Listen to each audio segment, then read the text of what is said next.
Hey guys, welcome to the Liberal Hive Mind, a channel solely focused on exposing the abundant hypocrisy of the left. Alright, so I finished watching the Fox News Republican debate, and then of course it was time to delve into the Donald Trump x Tucker arc that seems to be shattering the internet. Now unfortunately, since a recent change at Twitter, or X, we no longer have access to actual video views, but rather just impressions, so I guess for the most part it's going to be a guesstimate in terms of how many legitimate views the video has garnered. But in terms of impressions, as I'm recording this video, it's about to break 200 million. So I think very much worthy of the description, breaking the internet. It's a new media age. I want to give you guys my overall opinion on Tucker Carlson's debate night with Donald J. Trump. We got some stuff to get into, so let's roll the tape. All right, folks, so let's first start off with the strategy here. You know, if you listen to the Democrats and if you listen to the Never Trump neocons, they'll tell you that Donald Trump's a coward for skipping the debate. But I do not agree with that idea whatsoever. A couple days ago when the news actually dropped that Tucker was going to be dropping a Trump interview during the same time slot as the 2024 GOP primary debates, I made a prediction as to how this whole thing was most likely going to play. And look, I think my prediction was correct. I think Trump ended up on top. I think it was the right thing to do for a couple different reasons. Firstly, there's no real talent out there. You know, Vivek's a great talent, but I think he's more of a novelty. Everyone else on that stage, there's nothing really going on there. There's nothing to really contend with Donald Trump. It's just a bunch of classic cringe politicians. There's nothing new, nothing interesting, and I think Trump obviously knows that. If he pulls himself out of the picture and just lets the world see what there is on offer from the establishment GOP, they're going to tank themselves. Nobody's going to skyrocket. I mean, what's probably going to happen is that Ron DeSantis is going to go down a little bit on his performance. Nikki Haley might go up a little bit because she came out swinging harder. Vivek's most likely going to pass Ron DeSantis in the polling now. And so there'll be a little bit of shuffling, I think, behind Donald Trump. But for the most part, it's relatively unchanged. And then, of course, secondly, Donald Trump doesn't have to subject himself to the awful moderation practices or ridiculous attacks from clowns like Chris Christie. He doesn't have to deal with a clearly biased onslaught, not only from the candidates, but from the network itself hosting the debate. Trump alluded to this in the Tucker interview. Why aren't you at the Fox News debate tonight in Milwaukee? Well, you know, a lot of people have been asking me that, and many people said you shouldn't do them, but you see the polls have come out, and I'm leading by 50 and 60 points.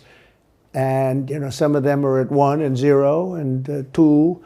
And I'm saying, do I sit there for an hour or 2 hours, whatever it's going to be, and get harassed by people that shouldn't even be running for president? Should I be doing that? And a network that isn't particularly friendly to me, frankly. You know, they were backing Ron DeSanctimonious like crazy, and now they've given up on him. I mean, it's a lost cause. It reminded me very much of 2016. You know, in 2016, I went through the same stuff and had to fight them all the way, and then they became very friendly after I won, or just about when I was winning. But I just felt it would be more appropriate not to do the debate. I don't think it's right to do it. If you're leading by 50, 60, I have one poll, I'm leading by 70 points, and I'm saying, why am I doing it? And I'm going to have 8 people, 10 people, whoever made the debate, I don't know how many it is, but I'm going to have all these people screaming at me, shouting questions at me, all of which I love answering, I love doing, but it doesn't make sense to do them. So I've taken a pass. And I think he was right. In fact, Trump's own family was banned from the night itself. Right now, trying to ban people from actually having discourse about politics. How un-American. Probably shouldn't surprise any of us. But that's what it is. And I've been told by others that I would be able to go in. So they said we were able to go in, then they said they weren't. Now that we're here, and the candidate that who said you can't go in the spin room? They're telling me right He's now, saying Fox won't let me into the spin room. That's what the American people should know. This is the kind of They're network telling him they he are. works for security here, but they're telling him that I'm not allowed to go in there because the candidates that they've been boosting while simultaneously trying to cut down Trump for the last 2 years didn't perform as they had hoped. So they can't have someone who can maybe be a representative of my father. Just like a few weeks ago when I was canceled after the first indictment, I was scheduled to go on. And about 5 minutes before I'm on, I found out I'm no longer on because apparently I wouldn't be a great surrogate to talk about my father's indictment. Just so we understand what we're dealing with here. So it shouldn't surprise any of us. And it's also why Trump was 100% right to not go to this debate. Exactly. I don't think there was anything lost here. I think probably more was gained. It's hard to say exactly how it's going to play out until we see some of the polls or some of the post-debate polls. Just making my prediction, I think Trump remains on top, and I think Trump comes out on top even stronger than pre-debate. Not only because the rest of the field looked like a bunch of clowns, but because the Tucker-Trump interview really humanized Trump. I think that was also an angle that he took. For the most part, he stayed calm, remained rational. You know that infamous clip of Donald Trump claiming I could be presidential if I want to? I think that might have been the angle. A lot of people were probably hoping for Trump to come out swinging, being the bombastic Trump that people know and love, or at least people love or hate. But instead, he came out quite poised. You know, he stuck to policy, he stuck to the successes of his previous administration. I think he was quite fair, even appearing somewhat vulnerable at points and being honest, like this moment right over here. I have never seen spirit like there is right now. Even coming down here, just the people on the road that are just absolutely going crazy. And the reason is, I think they like me, and I know they love my policies. I hope they like me too. You know, a lot of people say they don't like me, but they like my policies. I think they like me.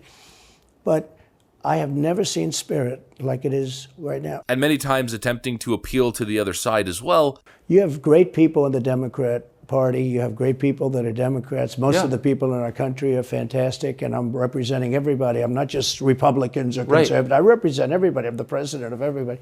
You know, he came with a different kind of energy. Obviously, I think it was a strategic move. I think he's testing the waters like he always does. Just like he does when he does his crowd work. He tries to figure out what slogans work, what jokes catch and what don't. He does his rallies, constantly taking the temperature in the room, and figures out where he needs to be to meet whatever crowd is in front of him. I think that's exactly what he was doing. I think this was a calculated tactic to come off different and hopefully be more appealing to maybe independents or people who might have been on the fence. People who view Trump as this crazy extremist, nut job who can't control himself or his emotions. I think he was trying to appeal to those people. And an interview like this obviously humanized him. If he was to take to that debate stage, he'd have 30 seconds to try to get it all in, to refute claims and attacks being made against him. Then that stupid bell would start ringing. He wouldn't have time to do it. The moderators would go to somebody else. And the whole, process would obviously be frustrating because the whole mainstream media debate format is antiquated. It's a relic of the past. It's trash. It's obviously a whole spectacle for TV ratings. You don't really get to know most of these candidates. Having Trump sit down with Tucker for nearly an hour and just seeing him unfiltered, him speaking, him as a human being rather than a politician, and most importantly, him not just regurgitating prepackaged talking points like the rest of those neocon losers on the stage, but rather him speaking in a conversation, just giving his thoughts, his experiences, and his perspective. It's simply a breath of fresh air, and I think it helps you get an idea of who the man is a whole lot better, a whole lot cleaner. I personally thought that it was a breath of fresh air. Maybe a little bit boring at times, to be completely honest, but I think it might have been a wise tactical decision. Joe Biden does these interviews and they're full of gaffes. He's constantly lying, and I think the contrast couldn't be more clear. So that's pretty much my overall view. I think the most important thing here is to wait for polling results. I want to see how this Fox News debate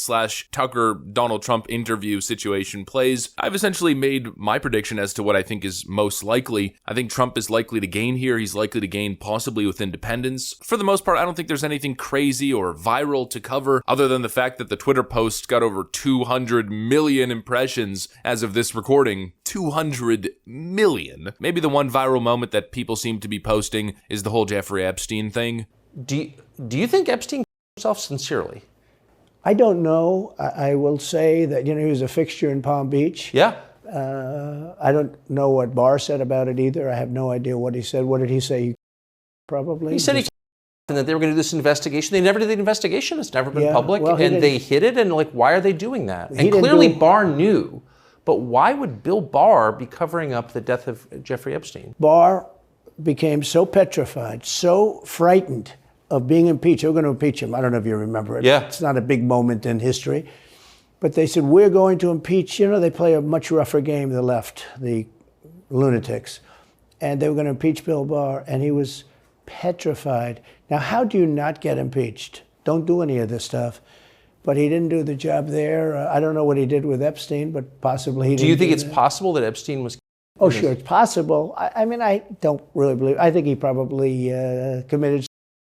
He had a life with, beautiful homes and beautiful everything, and he, all of a sudden, he's incarcerated and not doing very well. I would say that he did But there are those people, there are many people, I think you're one of them, right? But a lot of people think that he knew a lot on a lot of people. He was killed.